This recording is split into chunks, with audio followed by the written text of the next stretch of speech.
अस्सलाम वालेकुम जी नाजरीन कराम, मैं शाहनवाज सलहरिया सियालकोट से आपसे मुखातब हूँ।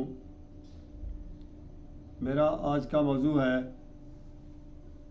कि बैचलर स्टडी इन यूके। वालिदैन बच्चों की तालीम और तरबियत के लिए बहुत परेशान रहते हैं और होना भी चाहिए। हर वालिदैन की ये ख्वाहिश होती है कि मेरा बच्चा मुझसे ऊपर जाए, मुझसे ज़्यादा तालीम हासिल करे, मुझसे ज़्यादा उहदे हासिल करे। तो नाज़रीन कराम, जो पाकिस्तान के मौजूदा हालात हैं, इन हालात में तो हर बच्चे की और हर वालिदैन की ये ख्वाहिश है कि वो बाहर से तालीम हासिल करे और बाहर में सेटल हो जाए। तो ये इन्फॉर्मेशन आप तक पहुंचाने के लिए मैंने ये सिलसिला शुरू किया है। आज हमारी जो पहली एपिसोड होगी वो होगी सिर्फ बैचलर स्टडी के बारे में। उसके बाद मास्टर है, मास्टर डिग्री है, फिर अकोमोडेशन होगी, फिर जॉब कैसे तलाश करनी है, पीआर कैसे लेना है, पीएसडब्ल्यू कैसे लेना है, या कोई दूसरे वीज़े वगैरह किस तरह वहाँ से हासिल करने हैं। तो नाज़रीन कराम, ये स्टेप बाय स्टेप आप तक हम इंफॉर्मेशन पहुँचाते रहेंगे, क्योंकि ये तकरीबन डेढ़ घंटे की टोटल बनती है इंफॉर्मेशन पीरियड इसका। तो ये कम से कम 8-10 एपिसोड होगी इसकी। डेली इंशाल्लाह आप तक हम एक वीडियो पहुंचाएंगे। तो इसके लिए सबसे पहले हमारे चैनल को सब्सक्राइब कर लें, लाइक कर लें और शेयर कर दें। तो चलते हैं हम अपने टॉपिक की तरफ। नाज़रीन, जिन बच्चों ने हाल ही में एफएससी की है और उनके नंबर 70+ हैं, यानी 70% से ज़्यादा होने चाहिए मार्क्स कम से कम, और आइलेट्स भी 6+ होना चाहिए, तो वो लोग किसी अच्छी यूनिवर्सिटी में अप्लाई कर सकते हैं।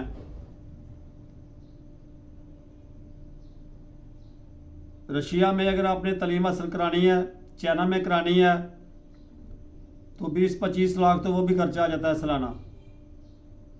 तो इसी खर्चे में आप यूरोप से करवा लें। रशिया से तालीम दिलवाने के बाद फिर पाकिस्तान में वापस आना पड़ेगा, इधर आके फिर लाइन में लगना पड़ेगा। जी मैं एक डॉक्टर की जॉब इश्तिहार है, उसके लिए पता नहीं हज़ारों लोग लाइन में लगे हों। इंजीनियर का भी यही हाल है। इसलिए आप इधर की बजाय यूरोप से ग्रेजुएशन करवा लें। और जिन लोगों का बजट सही है, जिनके पास 50-60 लाख सालाना वो अफोर्ड कर सकते हैं, वो यूके की अच्छी यूनिवर्सिटी में बच्चों को ग्रेजुएशन करवाएं, क्योंकि यूके में एक्सपेंसेस ज़्यादा हैं। ग्रोसरी है, अकोमोडेशन है, ट्रांसपोर्टेशन है, मोबाइल चार्जेस हैं बच्चों के अपने, फिर इधर उधर आने जाने के और काफ़ी खर्चे होते हैं। इसलिए बच्चों को ख़ासतौर लंदन के तो एक्सपेंसेस बहुत ज़्यादा हैं। ये बातें आपको एजेंट नहीं बताएगा। ये आप पे डिपेंड करता है कि आपने एडमिशन किस यूनिवर्सिटी में लेना है। बहुत सी यूनिवर्सिटियाँ सितंबर इनटेक देती हैं दाखिला, और अपना आगे जाके हो जाता है जनवरी इनटेक और सितंबर इनटेक। कुछ मई इनटेक देती हैं और नवंबर इनटेक भी दाखिला देती हैं। लेकिन नाज़रीन कराम, बच्चों को दाखिला लेके देने से पहले सबसे पहले यूनिवर्सिटी का इंतखाब करें। यूनिवर्सिटी किसी दूर दराज कस्बे में ना हो, वो किसी अच्छे शहर में हो, ताकि बच्चे को वहाँ जाके रोज़गार और अकोमोडेशन का मसला ना बने।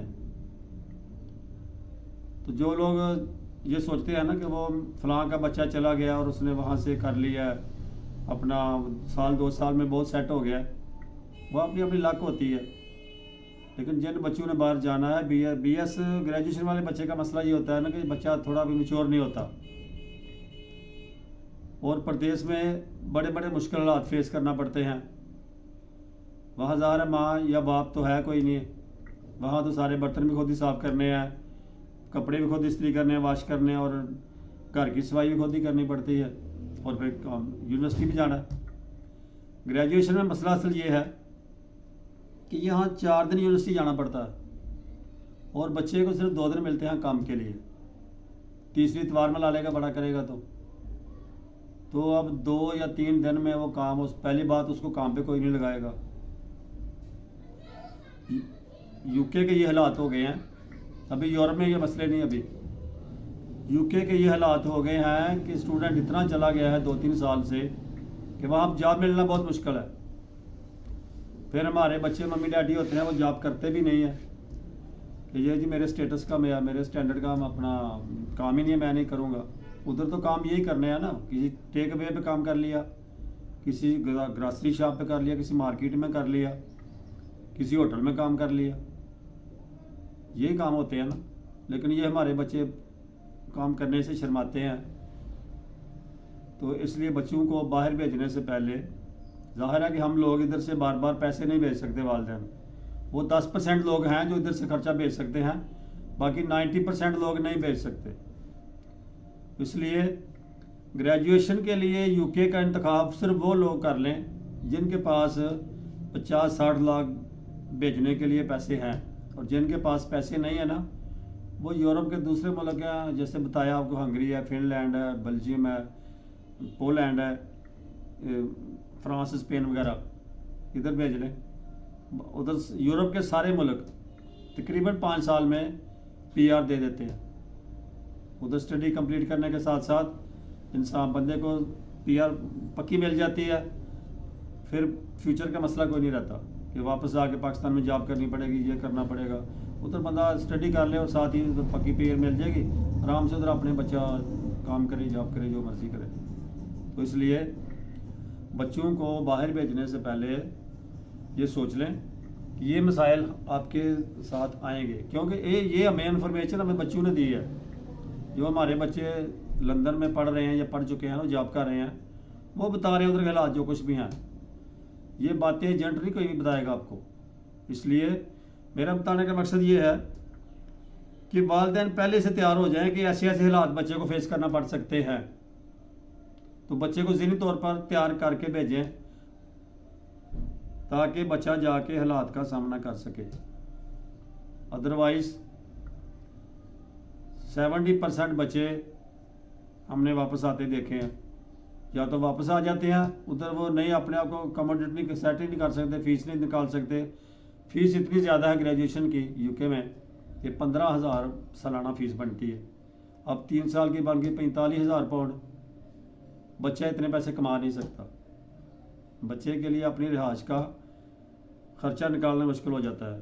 इसलिए जो ग्रेजुएशन में आपने भेजना ना बच्चे को यूके में, तो उसके लिए कम से कम 1 साल की पूरी फ़ीस पे करके भेजें।